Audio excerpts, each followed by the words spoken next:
제가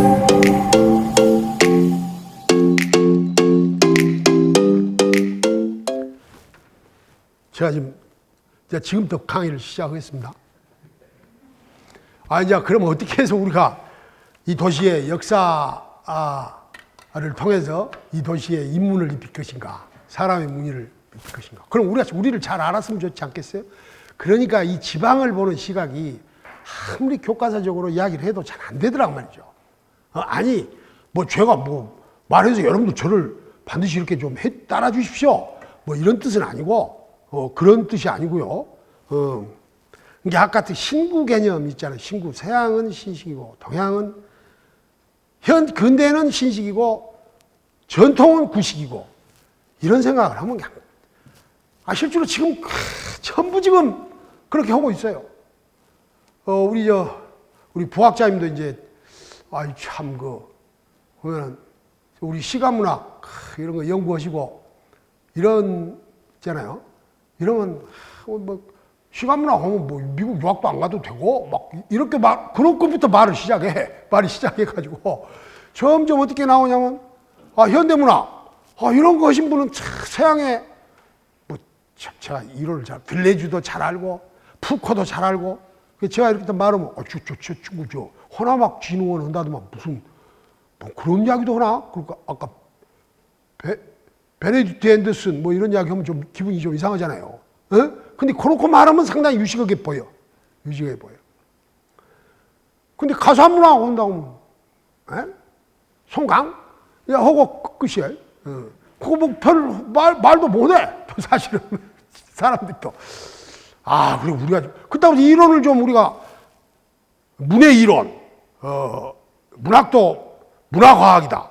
이렇게 해서 또 대학 교수가 자기 과를 놔두고, 자기 전공을 놔두고, 밖에 신문에 소개된 것 보면 또 전혀 또, 문화이론, 이렇게 나온단 말이죠. 문화가.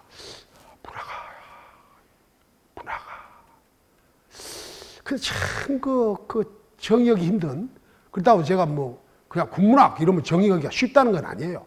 영문학, 그리고 정의하기도 쉽다는 건 아니고. 근데 이런 상황인데, 제가 아까 조선대학에 30년 가까이 있었다고 했잖아요. 근데 옆에 선생님들하고 어디 갔다 오십니까? 어디 갔다 오세요? 그러면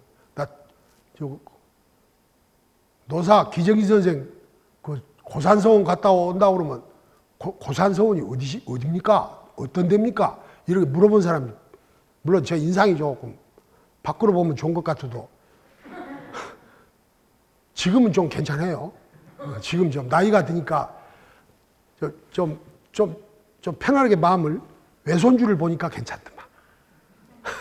외손주를 보니까 괜찮은데, 그전에는 막 바빠요. 근데 그걸 물어보는 사람도 없고, 그리고 또 조금이라도 같이 여유있게 같이 이야기를 하려면 참 답답한 표정으로, 저런, 노사 기정신, 하서 김인우, 저런 공부를 해가지고, 참, 이렇게 참, 하겠다. 참, 이런 시각들이 여러 개 없지 않아 있단 말이죠. 그런 거 갖고는 절대 아무리 인문도시를 부르셔도 안 돼요. 인문도시를.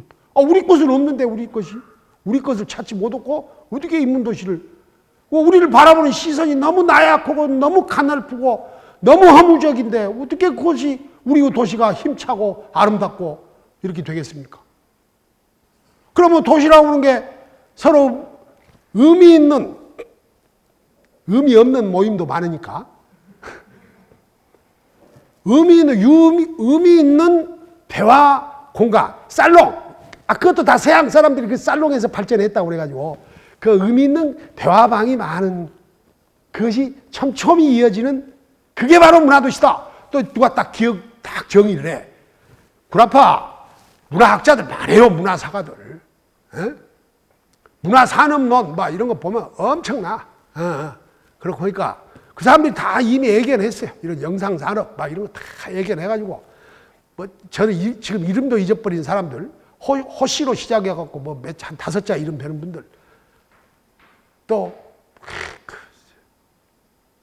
그 사람도 있는데, 근데 그 사람들이 되게 보면 사회주의자들.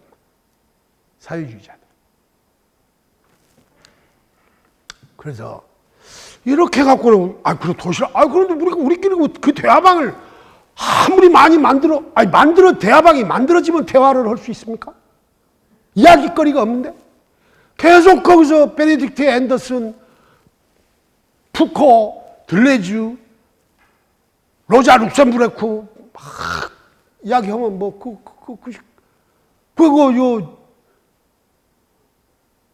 그럼 배다른 민족이 좋아하겠어요? 아니요. 정말 참 너무 먼 당신들이요, 우리가.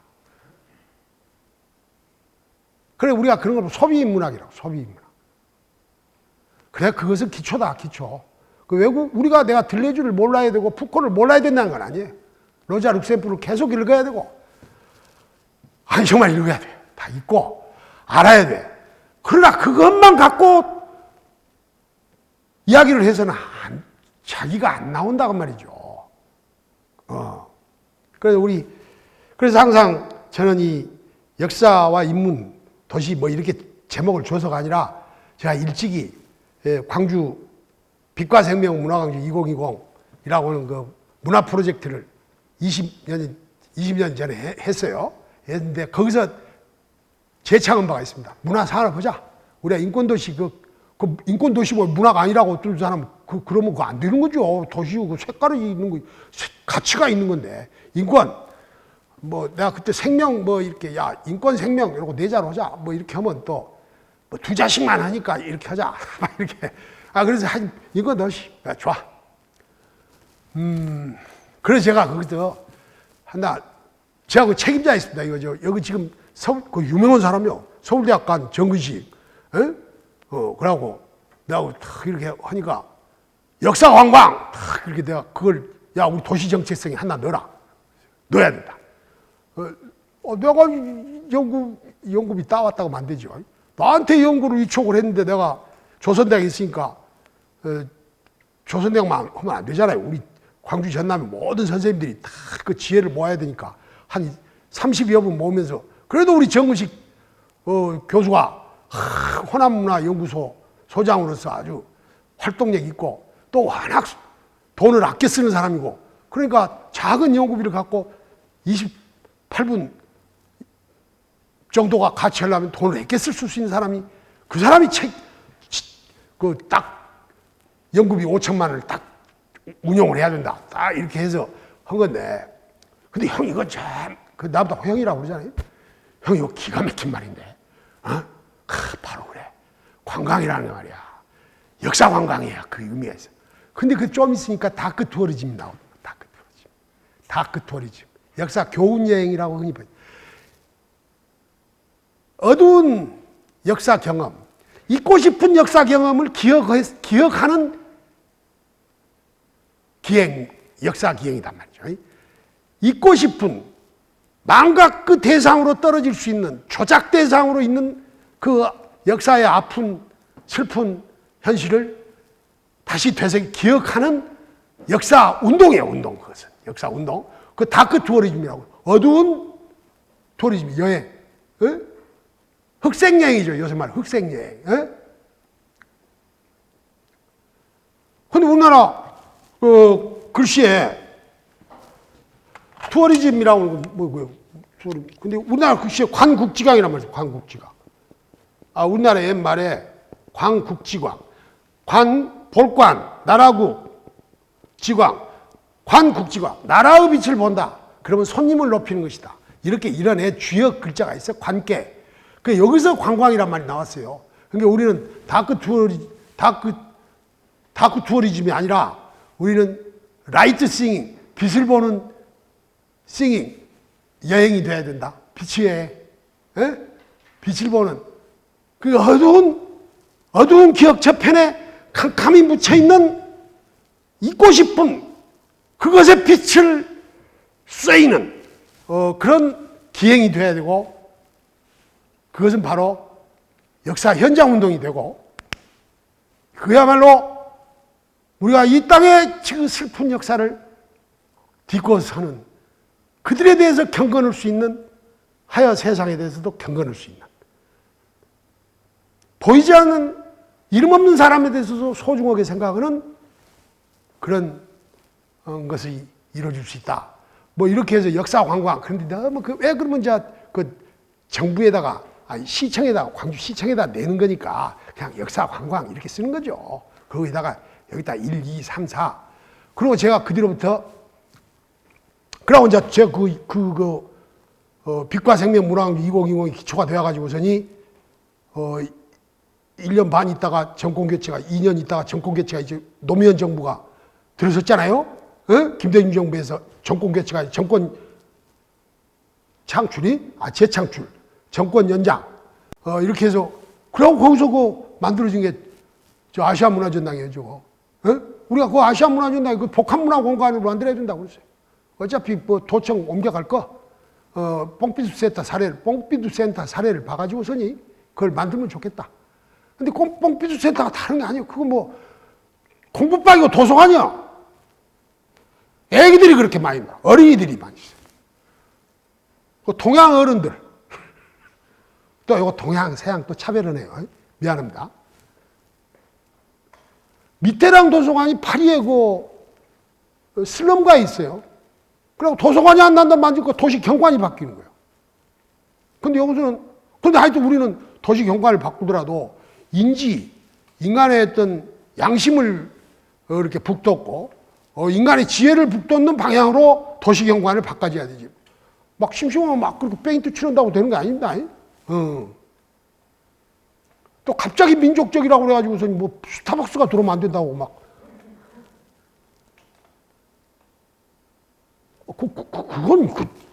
그건 세계를 모르는 거예요, 세계를.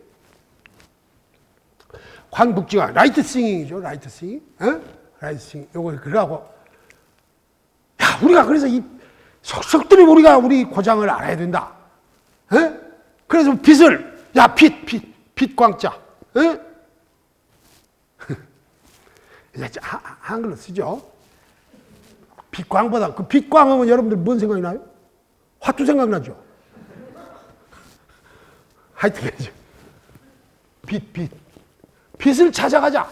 근데 빛이 그 참, 아까만의 저 경험으로는 다 캄캄한 데 있더라. 있고 싶은 데 있더라. 그렇죠. 여러분들 정려 있죠, 정려. 임진왜란 때 3부자가 죽고 세 며느리가 이렇게 순결한 그 정려, 나라에서 그 충효열을 이렇게 앞세워서 그 정려 어디가 있어요? 캄캄한 데 있잖아요. 도로변에 안 있어. 저 끝더리 산모퉁이 동네 뒷끝터리가 있어요. 캄캄해. 캄캄한 데가 있어. 근데 여러분 어두운 기억의 저편이라고 하는 소설 보셨죠? 이균영 한양대학교 그 소설가예요. 근데 그 사람은 신간의 연구를 최초로 한 역사학자였어요.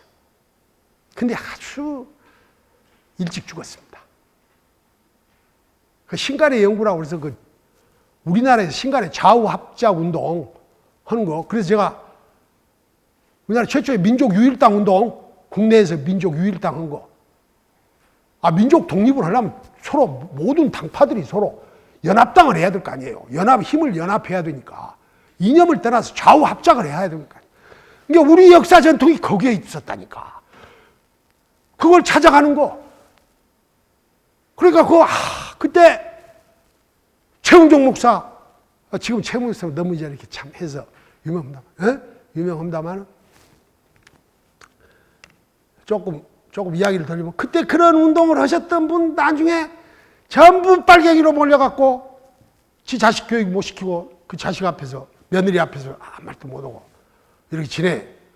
그리고 더 훨씬 더 힘든 분들은 영어의 몸을 살다가 거의 나중에 그런 분들 참 인간으로서는 누가 보면 바깥으로 보면 참 나고자 루저 이렇게 만들어낸 세상. 그분들의 독립운동 현장을 찾아가 보는 거. 이런 것이 바로 빛을 찾아가는 거 아니냐. 빛을 비치는 일 아니냐. 근데 그 점에 있더라면, 어두운 점에 있더라. 근데 그것을 이균영이 그 이균영 소설가가 실제로 역사학자 학위 논문을 신간에 연구를 하는 엄청난 역사 비평서 이만한 이 학위 논문 거작을 쓴 우리 이균영이 소설가로 이상문학상을 받는 작품 이름이 어두운 기억의 저편이에요. 바로죠. 그 점은 어두운 기억 저편에 있었습니다. 다. 그러니까 이게 다 그 두어집니다. 나중에 보니까. 그래서 이렇게 빛을 찾아서 가다 보면은 빛과 점과 점을 연결하면은 선이 되듯이 점과 점을 연결하면 선이 되죠. 그리고 선과 선이 만나면 면이 되듯이. 요건 뭐 어디 이론이래요. 이게. 근데 이건 제가 분명히 처음에는 저 칸디스키를 모르잖아요. 칸디스키 구도, 구상학 이런 걸 몰라. 근데 나 빛이란 거 다 점에서 나오더라. 근데 이때 옛날 그 주역에 다 보면은 군자는 가고 가는 것이 길이더라. 어? 뭐 그렇게 다 해서 사람이 길을 넓히지 길이 사람을 넓혀주는 건 아니다. 뭐 이런 말이 다 공자 말씀이에요. 그게. 인능홍도 비도홍인이라. 그러면 요것의 빛, 길. 뭐 도라고 그러니까 무지무지하게 어렵게 알수 추상화되어 있어요. 추상화. 따오. 응? 따오. 도. 도가 추상적인 줄 알았는데 길이요. 길. 길.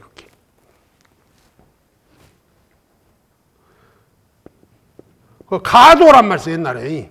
가도. 어? 요건 그 집안의 길 이렇게 집안의 길 이렇게 해석하면 돼요. 우리말로. 집안의 도. 뭐 어떻게 이거 해석해 이거. 그 가도 올라오면 땅을 빌린다는 것이냐. 집안의 길이란 말이냐. 집안이 마땅해야 될 행동이냐. 뭐 이런 걸 계속하는데 계속 이 가도라고 쓰면 한자에다가 가도라고 쓰고 가도 이렇게 열어놔야죠. 열어놔야 되게 참 힘들어. 그 다음에 뭐 매표소 이렇게 써놓고 매표소 쓰고 한자로 또 이렇게 써놓고 그럴 필요는 없죠. 그것이 다 우리말 그냥 한글같이 됐으니까. 근데 그것이 팔매자라는 것을 알면은 금방 알죠.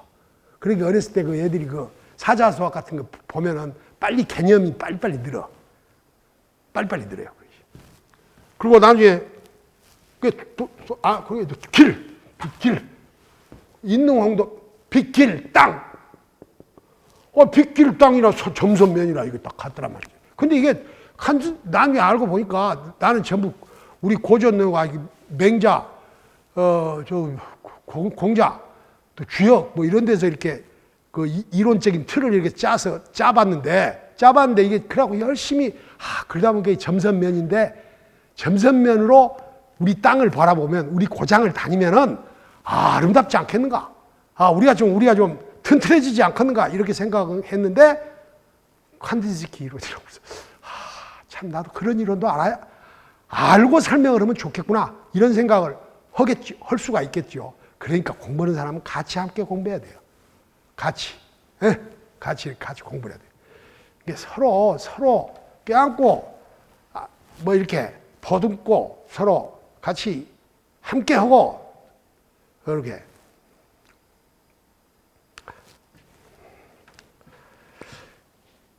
그래서 제가 이제 우리 도시에 우리 것을 알려면은 멀리 이론이 필요해요. 이론이 필요한데 그냥 자기 주위에서 보이지 않는 어두운 저편에 있었던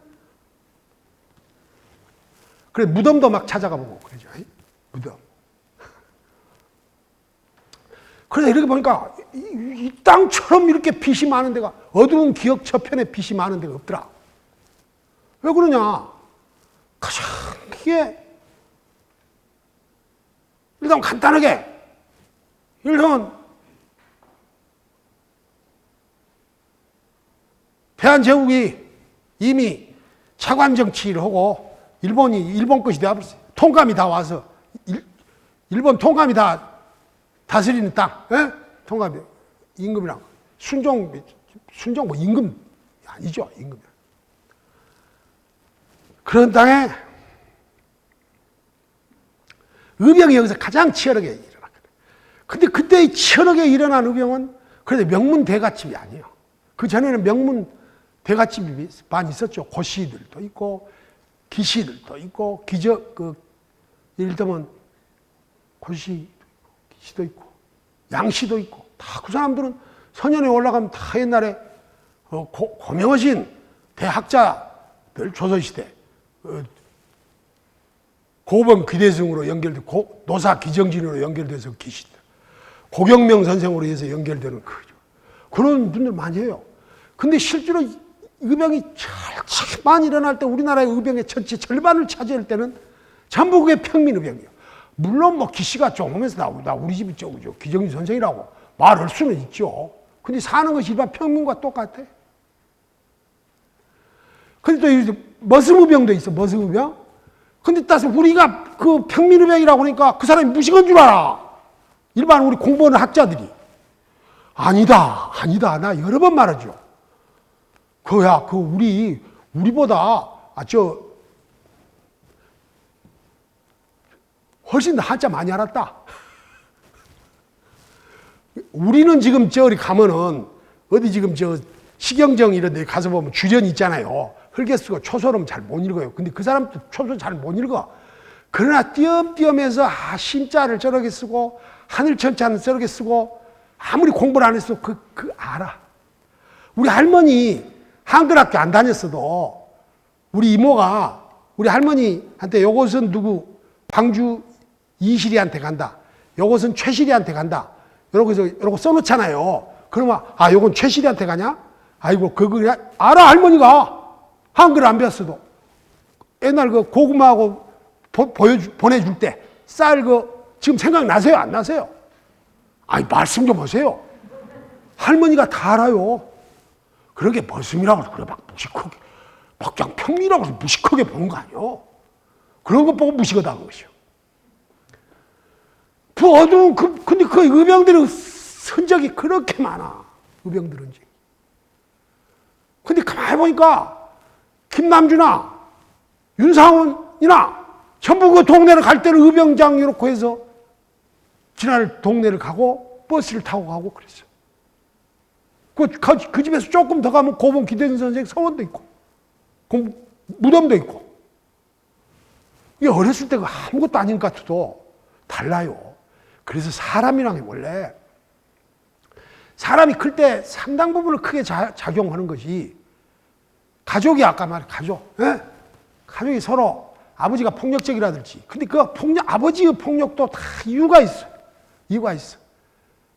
다 사연이 있어. 그것이 사연이 있어. 요새 그런 걸 많이 여러 개인 생활 구술을 하면서 많이 밝혀내잖아요. 예? 그렇고 한데,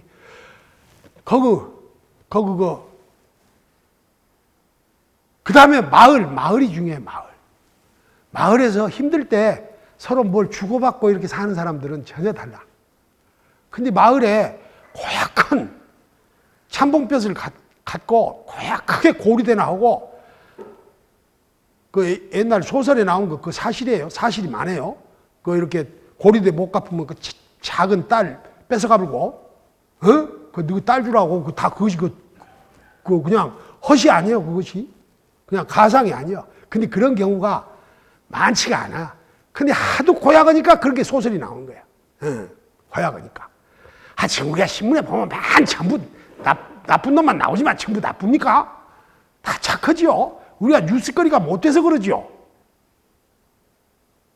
뉴스거리가 못 돼. 우리 착하게 사는 사람들은.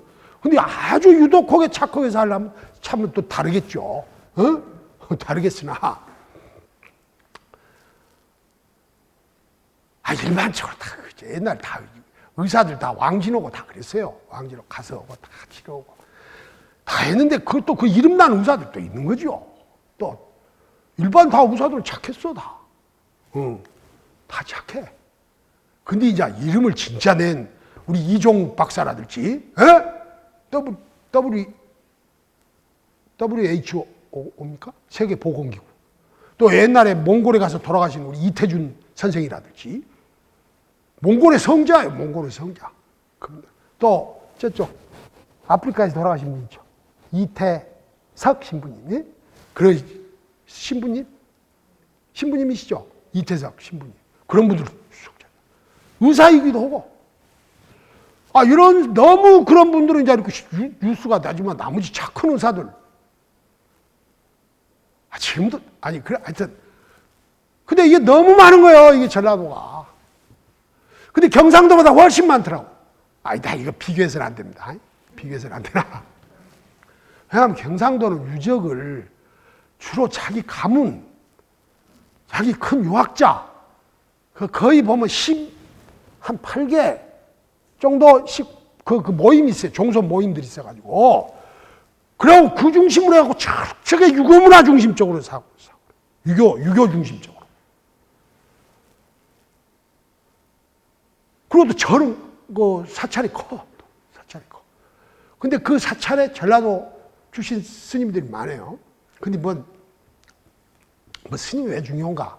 이렇게 하려면 모르지만은, 다 과욕, 청정, 다 욕심을 줄이고, 마음을 깨끗하게 묵는 거, 그것이 생각을 바르게 하는 것이고, 그런 생각을 깊이 하면 깨달음이 있어서 부처가 된다. 이거야말로, 어째서 그 답답한 스님을 만나러 가요. 다 스님들이 하는 말이 있어, 하는 말이. 근데 그들이 우리한테 엄청나게 유한이 돼. 이론으로, 그 불교 이론을 배우면 그것이 마음에 있는 지식은 헛개비다. 그 글자로 써놨으니 그 보통이에요, 그거. 그러나 스님들 말하는 것은 간단해. 근데 어째 스님들은 그 재미가 없냐? 상당수 스님들은 막 거짓말로 하니까. 뒤에 가서 막 술을 한 잔 막 먹어보고, 막 그냥 그렇게 하니까.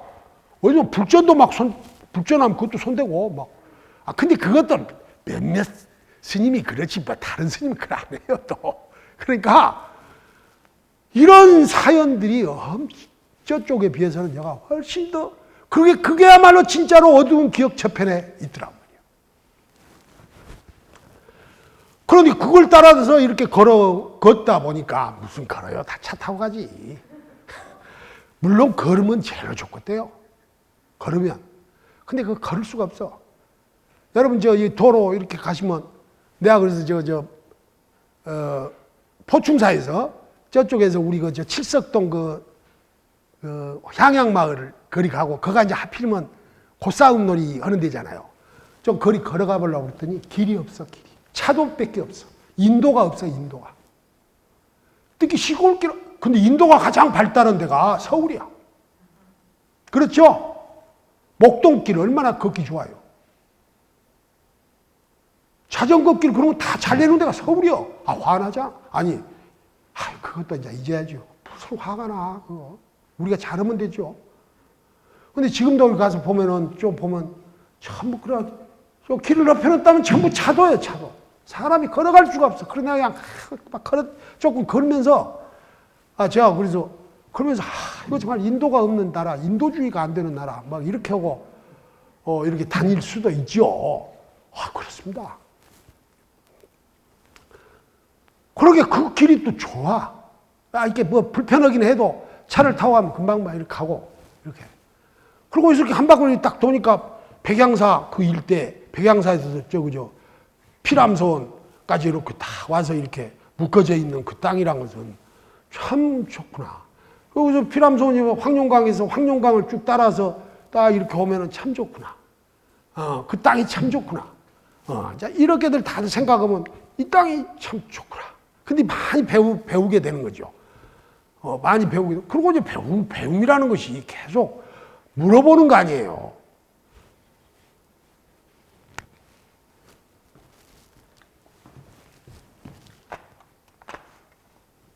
학문한다고 하죠, 학문. 배울 학자에 물을 문자요. 질문을 배우는 거예요. 책을 읽는 거죠. 그 책을 읽어야죠. 질문을 하면 책을 읽어야 돼. 책을 안 읽고는 막 이렇게 사투리로 질문한다든지, 그럼 선생님이 대답을 안 해. 그래서 정확하게 용어를 알아서 질문을 해야겠죠. 마땅히 그래야죠. 그러나 일상의 그 질문들, 물음이라고 하는 것이 엄청나게 소중하더라고. 이게 빗길 땅 요거 생각할 때 어떤 이름은 오다가 부안 매창 기생 있잖아요.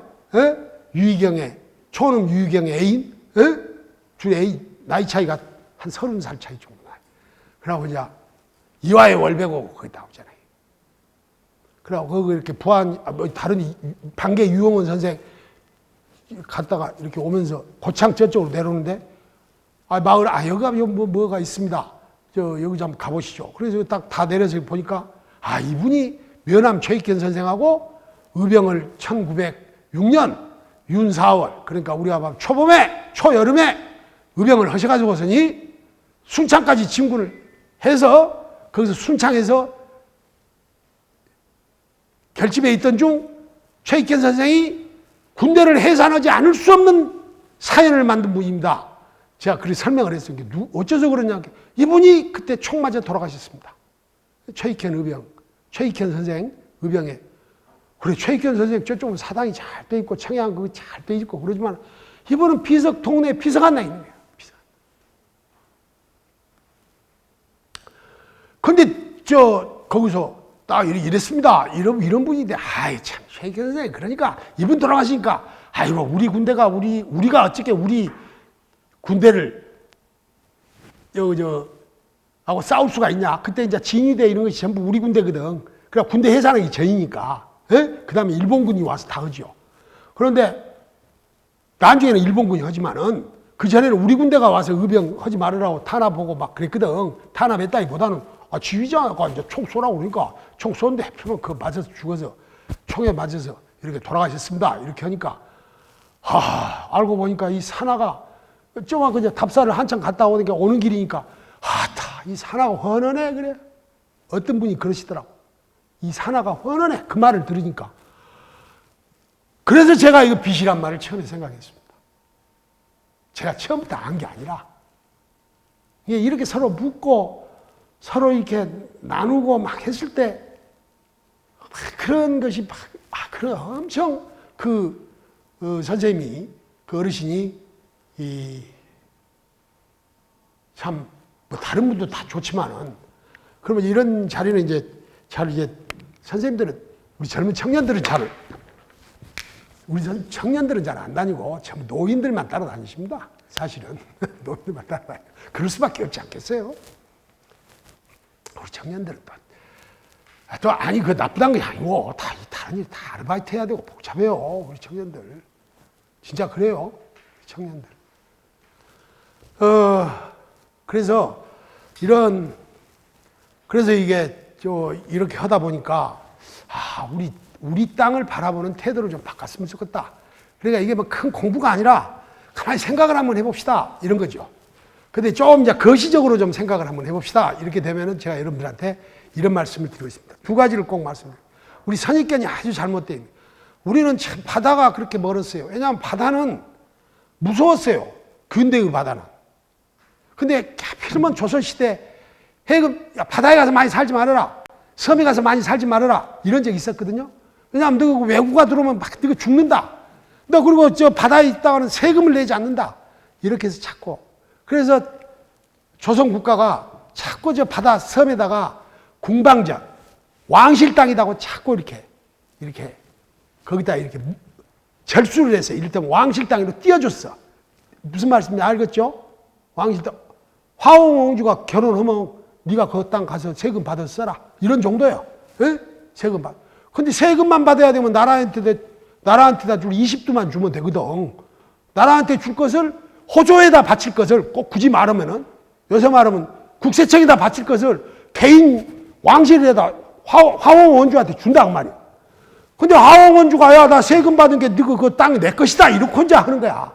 주인은 딴 사람한테 있어. 주인은 일반 민간이요. 민간. 근데 그걸 뺏어가냐, 나중에. 근데 그 뺏어가게 방 좋은 사람이 일본 사람들이야. 그리고 그걸 포기한 사람들이 왕실 사람들이었고. 그러고,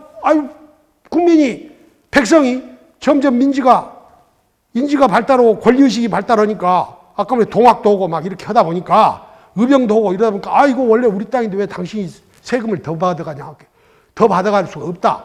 이렇게 싸움하다 보니까, 황원주 방에서 그 땅을 일본 사람한테 팔고, 동양 척식 주식에서 팔고, 이렇게 하는 거예요. 그게 바로 대표적인 게 우리 궁산면이라고 그러죠. 광주 학생운동 일어났던 처음에 그거 바로 그 땅이 문수태 선생이 불타오르는 강인가 예? 타오르는 강. 응. 거기서 썼고, 또 우리 김대중 선생이 나를 절반을 키운 것은 하이도 농민운동 그걸 보면서 자랐다는 거. 예? 사람 땅 뺏기고 그걸 보는 거 자랐다는 거 그러고 말씀했잖아요. 그러듯이 그런 땅이 도처더라고, 도처. 그러니까 그러면서 우리가 바다가 싫어, 바다가 싫어. 더욱이나 우리하고 가장 가까운 바다, 동해는 자꾸 일본해라고 그러니까 일본 사람이 잡아먹고, 근데 그것은 구라파와 일본의 큰 막대한 자본에 의해서 이렇게 그가 점령이 되어가지고서 이 경부선 죽으로 발전하는 시절에, 여기 황해, 서해라고 하면은 중국 사람이 동해라고 그래요. 동해라고 그래. 그냥 우리가 황해 이렇게 하고, 그래서 그렇다고 해서 내가 동해를, 야, 우리가 동해라고 하니까 일본 사람이 일본해라고 그러니까 그건 청해라고 그럽시다. 또 이럴 수도 없잖아요. 청해라고 합시다.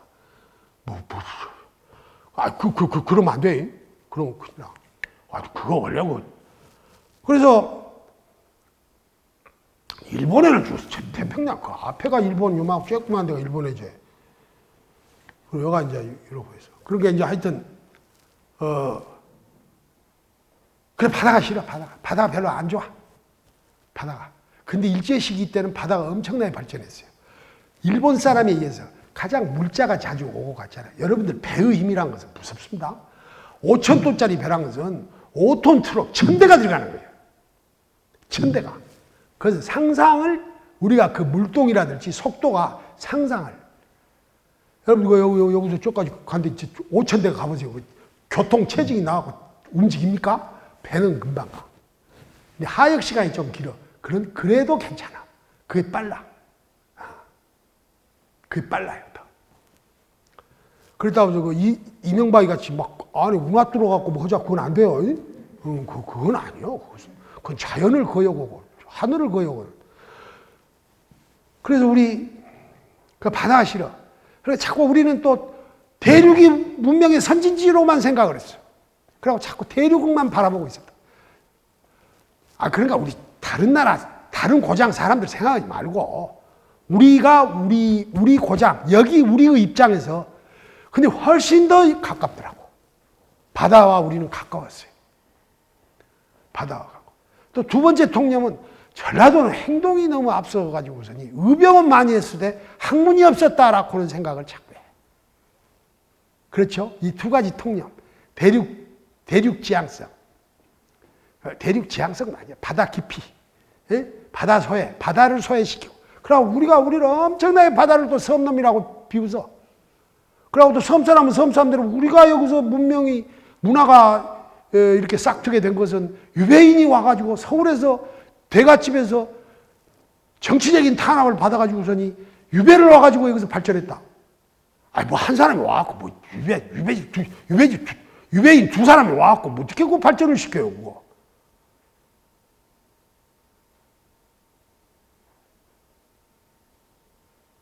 아니다.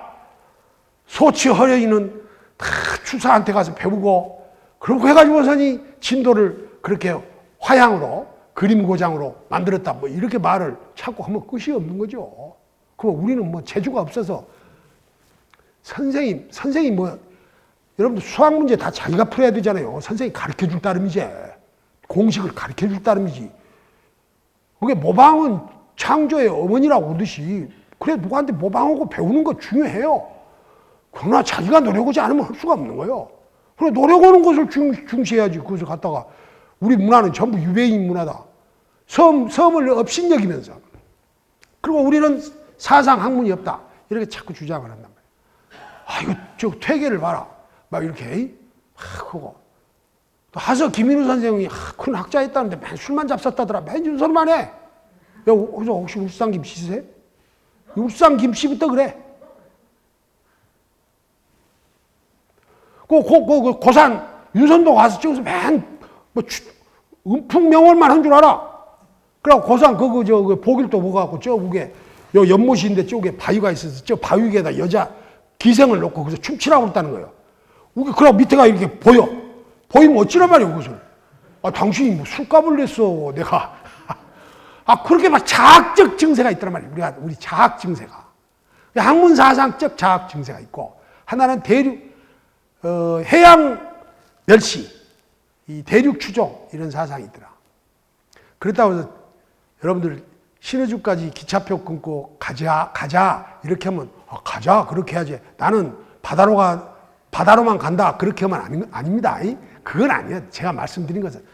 근데 실제로 우리 전라도는, 우리 고장은 서남해와 명운을 같이 했었습니다. 역사적인 사실을 내가 말씀드릴게요.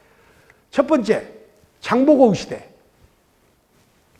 장보고의 청해로 인해서 드디어 황해가 약탈과 단절과 정복의 바다가 아니라 화평과 교류의 바다가 되더란 말이에요. 그것이 아주 짧은 기간이었습니다. 짧은 기간이었어요. 그 다음에 장보고가 돌아가시고 나서 여기서 돌아가시고 장보고가 제거가 되고 나서 그래도 여전히 청해진은 이렇게 해상무역을 했었는데 중국의 황소운안이라고 있잖아요. 황소운안이 그러면서 이제 중국이 바닷길이 엉망이 돼버려. 그러다 보니까 우리가 단절이 됐었는데 그때 장보고 그 역할이라고 하는 것이 서남해안에 엄청난 변화를 가져왔어요. 변화를. 그래서 그 산업이 엄청나게 발전하고 또 사상문화적 개화가 이루어졌어요. 책으로 부처의 길은 책으로 가는 게 아니다. 자기가 진심으로 생각의 길로 가는 것이다. 생각으로 가는 것이다. 견심성불, 마음을 보면은 성불, 깨달음을 얻을 수 있다. 불이 문자를 세우는데 급급하지 말아라. 문자 그것보다는 마음으로 생각하자. 이런 생각이 엄청난 변화가 있는 거예요. 변화가. 이를테면 마음과 이를테면 지능, 이를테면 각성작용의 평등성을 주장하는 거예요.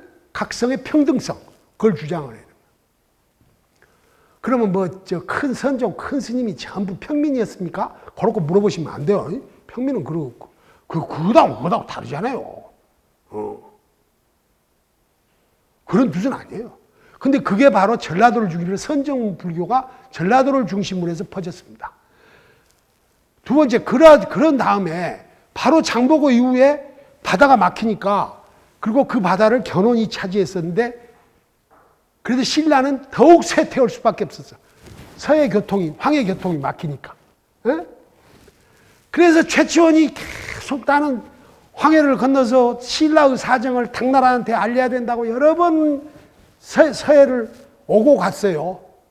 서해안을 오고 갔어. 그래서 최치원의 사적이 전설이 전라도의 무지무지하게 해안 지방에 많이 남아 있어. 지금도. 진짜 가고 싶었던 모양이에요. 그 사람. 너무 신식이니까.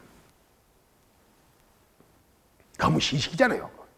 그때 그 경전 구사 능력 같은 거 보면 중국의 어떤 학자에 뒤지지 않아요. 그래서 나는 훗날 이기보가 당나라 중국 사람들은 협소한 사람들이다. 최충원을 문의 열전에다 넣지 않고 왜 그 열전에서 뺐는가? 중국 정사 열전, 인물 열전에 왜 최충원을 뺄 수가 있는가? 그렇게 한탄을 했다니까. 중국 사람은 참 자기들이 재주가 뒤떨어진 것을 알고 이렇게 마음을 협소하게 좀 작게 가졌다. 이렇게 비판을 하는 겁니다. 그 다음에 근데 그 서해 바다를 왕건이 차지했어. 왕건이. 그래갖고 삼한일통을 이룬 거예요. 삼한일통. 그게 서남해안은 고려가 고려의 통일을 위한 문제적 공간이었어요. 근데 우리가 그걸 깜빡이죠. 또 좀 빠르게 이야기하면 두 번째는 원나라가 기강이 없어지고 이렇게 전부 바다를 관리를 못하니까 우리나라 역시 바다를 관리를 할 수가 없었으니까 그때 일본 왜구들이 엄청나게 서남해안을 이렇게 제주도 막 일대를 다 파고 돌고 외국가 일본 사람들이 그럴 수밖에 없어. 그 사람들이 크게 피해를 우리 고려하고 원나라가 서로 합해서 일본 원적을 가고 그랬잖아요. 그리고 그 사람들이 보복을 한 거예요. 얘가 힘이 약해지니까 보복을 하면서 그리고 자기들이 그 협소한 땅에 곡식이 없고 그래서 제가 사방한데 중국, 한국 바퀴를 다니면서 곡식을 뺐고 근데 그 왜구를 정말 결정적으로 그 세력을 약화시킨 땅이 바로 서남의 땅이었습니다. 여러분 교과서에 나와, 교과서에. 홍산대첩, 부여, 금강, 바로 또 진포대첩, 최무선, 그 군사, 그 서남해전, 정운 선생, 그 진도해전이라고, 진도해전. 또 관음포해전, 남해해전. 그 요새 말 남해해전이라고 그러니까 관음포가 지금 저쪽 남해에 있지만은 그거 있죠. 그 같이 있어요. 거기서 광양이 바로 보이잖아요. 광양 제철소하고 바로 가까워요, 바로. 그런데 거기서 도망온, 그리고 바다로 못 도망가고 육지로 도망온 왜구를 결정적으로 섬멸시킨 사람이 바로 이성계 황산대첩이요. 운봉. 남원 가는데 그 교과서에 나와. 1, 2, 3, 4. 그런데 고려 집권 세력인 그 대표이신 우리 최영 장군이 실수를 했어. 너무 이성에 이렇게 올라오니까 그래 네가 한번 그 군대를 가지고 한번 요동을 한번 가볼까? 그 국가 정책에 그 군사를 정략적으로 사용한 그 후과가 바로 왕실을 넘겨주는 것이었죠. 그게 바로 유화도회군입니다. 근데 옛날에 장수들은 전부 이렇게 묶어서 이렇게 영역 지배를 했기 때문에 영역 지배를 이렇게 찾고 이렇게 함길도 절제사를 오고 여기 전라 절제사를 오면은 전라도 군대를 자기가 또 정하고 자기가 뽑고 자기가 식량을 대고 자기가 통솔하고 자기가 데리고 가고 그랬어요.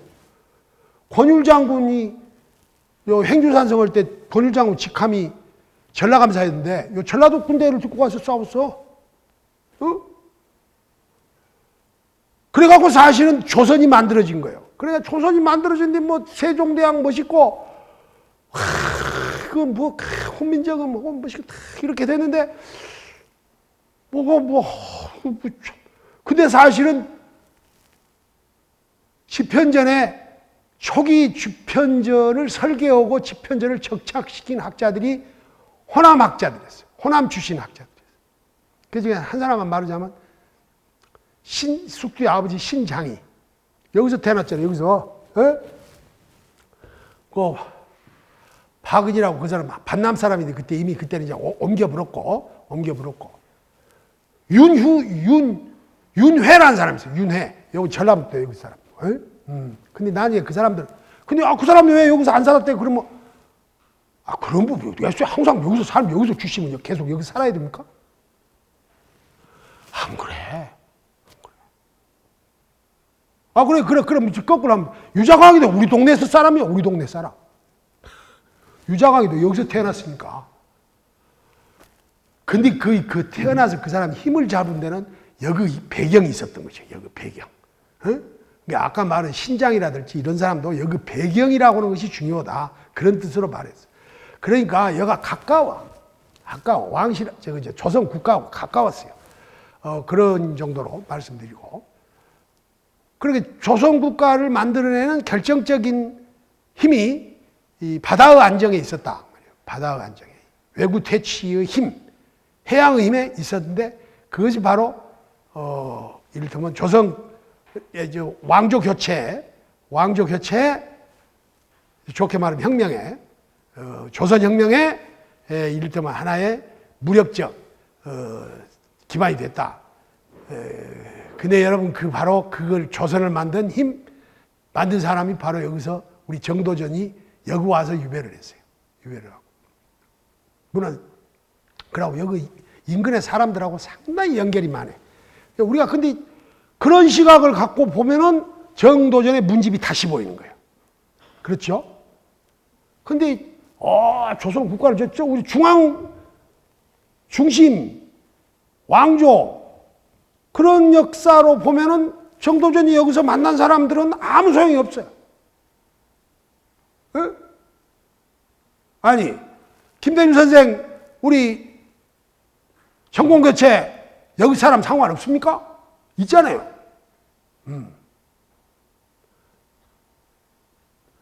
그리고 그 다음에 세 번째 보세요. 바다를 지켜서 나라를 구한 우리가 임진왜란 동아시아 삼국전쟁 1592년부터 98년까지 바로 전라도. 그런데 이제 전라도가 바다를 완전히 우리 바다가 아닌 세상에 왔을 때 그게 바로 서세 동점이라는 거예요. 서세 동점이 어떻게 왔어? 이양선, 증기선, 그리고 해서 바다를 통해서 왔잖아요. 그리고 그 바다를 통해서 아시아 대륙을 포위한 거예요, 그것이. 그래서 그때 중앙아시아가 갈갈이 찢겨나갔고, 이미 바다를 통해서 훨씬 더 빨리 인도 차이나가, 또 인도 차이나 반도, 여기 베트남 등 여가 다 깨져나갔고, 그 와중에 대만이 일본으로 넘어가고, 마지막으로 이제 한국이 넘어갈 때 저쪽에 태평양 쪽에 그 나라하고 바꾼 거. 미국하고 필리핀하고 일본하고 우리 한국 가져가라고 바꾼 거. 그런 거. 근데 그때 그 바다, 완전히 바다가 빼앗기면서, 그래서 우리 전라도 사람이 많이 죽었어요. 동학 때 왜 그렇게, 그래, 동학은 무기가 약해서 진 것도 있습니다. 그러나 동학이 자기 전력을 다 할 수가 없었어요. 왜 그러냐면 바다가 이미 바다에 일본 군함이 다 하동 남해 거기 들어오고 목포 들어오고 군산 들어오고 그런데 어떻게 전쟁을 합니까? 후방이 다 이렇게 돼 있는데 싸움을 못 하는 거예요. 함부로 올라가서 싸워도 안 돼. 힘들어. 그래서 결국 계속 내려서 밀려서 결국 다 죽은 것이 여쪽에 다 죽은 거야. 그 의병 때도 그랬잖아요. 의병 때. 남한 대토벌이라고 하는데 그게 호남에서 특히 남도 대토벌입니다. 남도 대토벌. 그때 의병. 바로 그런 것이란 말이에요. 바다를 빼앗겼을 때 우리가 힘들었구나. 바다를 우리가 살리고 지켰을 때 우리 남도는 조금 그래도 사상적으로 정치적으로 활기찼구나. 그런 거. 그러죠. 그 다음에 사이사이에 이걸 사상문화하고 연결을 시켜서 좀 말씀을 드리겠습니다. 바로 아까 바다가 이렇게 해서 장보고 바다 때 우리가 엄청나게 선종사상, 그리고 마음과 각성의 평등성, 보편성을 주장한 그, 이를테면 생각의 변화, 혁신, 이런 것이 여기를 중심으로 이루어졌다고 말씀드렸는데, 그런 유파에서 여기서는 여기 불교가 발전을 엄청 했었는데, 마치 그 불교 발전하는데 나중에 핵심 그 지역이 핵심 그 사찰이 핵심 단체가 순천 조계사의 수선사하고 강진 만덕사의 백년사죠. 박년사. 정약용 선생이 공부 여기서 다 서울서 다 유식해가지고 공부 다 해갖고 와서 여기서 다 풀었죠. 가르쳤죠. 그렇고 생각하면 편하죠. 여기서 뭘 배웠냐 이렇게 논문을 쓰려면 힘들죠. 그렇잖아요. 여기 와서 뭘 배우고 누구하고 만나고 그거 찾으려면 힘들어. 근데 내가 이렇게 자주 이렇게 보다 보면 저도 도저히 알 수가 없어. 그러나 처음에 보다 보니까 이분이 보성사였구나. 뭐 이런 걸 알게 되더만요. 이게. 근데 만덕사, 지금 말해 강진 만덕산의 백년사에서는 엄청 타산하고 사는 데가 이렇게 산 봉우리 넘으면 되니까 엄청나게 도움도 많이 받고 같이 함께 있었어요. 그러고 있네. 하여튼 그걸 떠나서 제가 말씀드린 그 다음에 조선 시대, 이제 제가 이거 너무 조선 후기인데 꼭 여기는 학문이 이식됐다고 생각하는데 조선 전기에 아까 6세기가 이제 6세기 말에 임진왜란이 일어났었는데, 우리 고경명 선생이 그 대표적인 의병장이잖아요. 그 양반 창의 경문에 이것이 나와. 옛날, 우리 성조, 이성계는 황산에서 외적을 무찔러가지고 사만 일통 후 사만을 다시 세운 힘을 여기서 얻었고, 전조, 태조, 왕건은 바로 덕진, 목포, 이런 데서 전투에서 완전히 승리를 해서 사만을 다시 통일하는 기업을, 바탕을 이루었다. 이러고 써져 있어. 근데 그 다음 문장이 아주 기가 막혀. 그런데 근래에 들어서 우리 사람들이, 우리 호남, 우리 도 사람들이 유독 유학의 공부를, 유학의 길, 유학 공부를 하여 임금 존중하는, 임금에 충성하는, 임금의 의리를 지키는 임금을 향한 의리를, 나라를 향한 의리를 알게 되었으니 어찌 이때 일떠서지 않겠는가, 이렇게 나와. 어찌 일어서지 않겠는가. 그러니까 공부 힘이 엄청나게 커, 의벽에서. 자기 자각. 에? 그런데 지금 호남 학자들이, 당시 호남 학자들을 공부를 한 것이 16세기에는 사실 요새 호남 선비의 시대라고, 호남 사림의 시대라고 요새 다시 이야기를 해요. 근데 아까 말한 호남 사림의 시대를 아무리 주장해도 들레즈를 이야기한 것보다, 푸코를 이야기한 것보다 훨씬 더 인기가 없고 낡은 것으로 보여. 문제는. 그래서 여러분들 그래서 그런 몇 분들이 우리 여기서 여기에 지금 현지에서 우리 광주에서 활동하지 않는 학자들도 광주에서 또 사상사 하는 사람이 별로 없어요. 또 학자가 없어. 그런 학자가 없는데 많은 사람들이 근데 이제 경상도에는 좀 더 유학사 하는 사람들이 있을 거 아니에요. 사상사 하는 사람들. 그 사람들이 요새 여기다 더 주목을 해. 주목을. 그 서울에 있는 사람들 진즉부터 그랬고. 그리고 우리나라 역사책에 좀 좌표를 제시했다는 몇 가지 역사책이 있는데, 동국통감의 사론, 동국통감의 역사평론 있잖아요. 그걸 제시한 사람이 여기 사람이에요. 다 여가 금남 최부 선생, 금남로 그 정춘시 선생이 아니라 금남 최부 선생. 또 그 다음에 우리 일반 선비들에서 사찬 개인이 역사책을 의리 중심으로서 편찬하는 동국사략의, 이게 아까 동국통감을 줄인 거죠. 눌제 박상 선생, 저기 서창에 있죠. 눌제 박상 선생. 그리고 조선 후기에 들어와가지고서니 강목체, 의리, 정통, 비전통, 정통과 의리 중심으로 역사를 편년체로 다시 이렇게 간략하게 쓴 것이 강목체라고 하는데, 강목체. 그 주자가 만든 거 아니에요. 주자의 역사 서술체자래. 그것으로 우리 역사를 처음으로 쓴 사람이 바로 노촌 임상덕이라는 사람이에요. 근데 바로 나주 사람이에요. 묘도 다 여가 있어, 그 사람들은. 신숙주는 묘를 파서 가버렸지만은 여가 다 있어.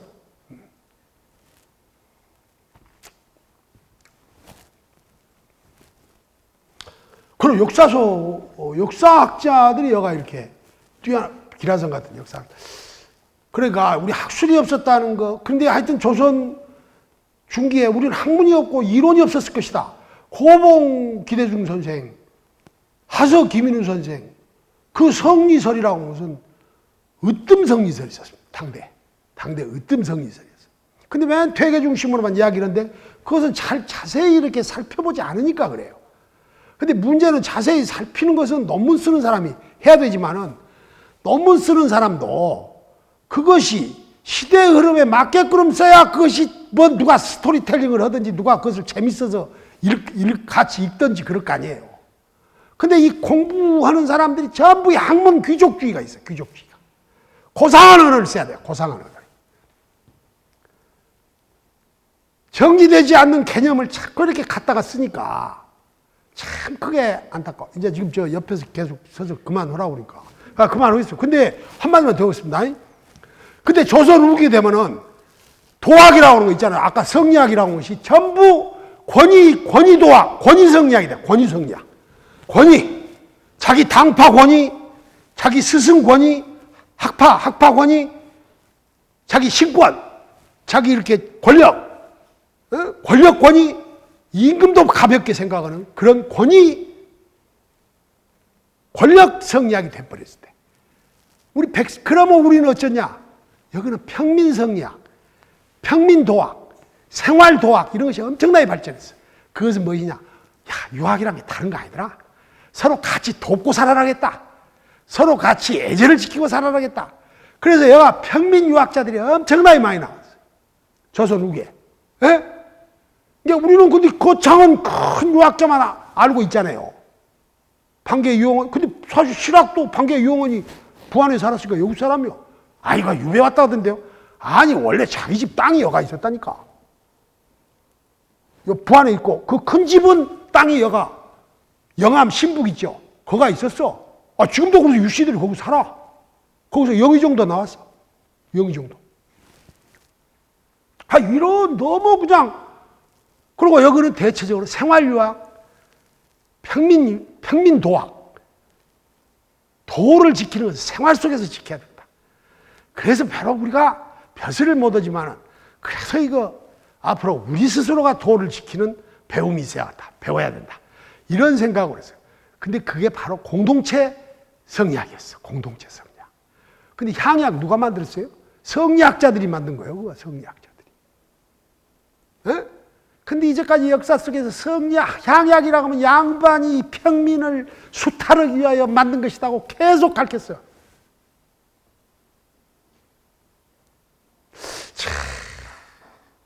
이런 거 참 심각한. 이제 지금 이제 끝날 때가 됐어요. 그러니까 우리가 그리고 바로 이런 전통에서 우리 호남의 근대 변혁적 사고가 나타나요. 그러니까 노사 기정진의 성리학은 절대 그 다른 성리학입니다. 에? 성리학이 새로운 성리학이에요. 그래서 굳이 말해서 실천 성리학이라고 그래. 또 하나는 동학이 나타났어. 동학이.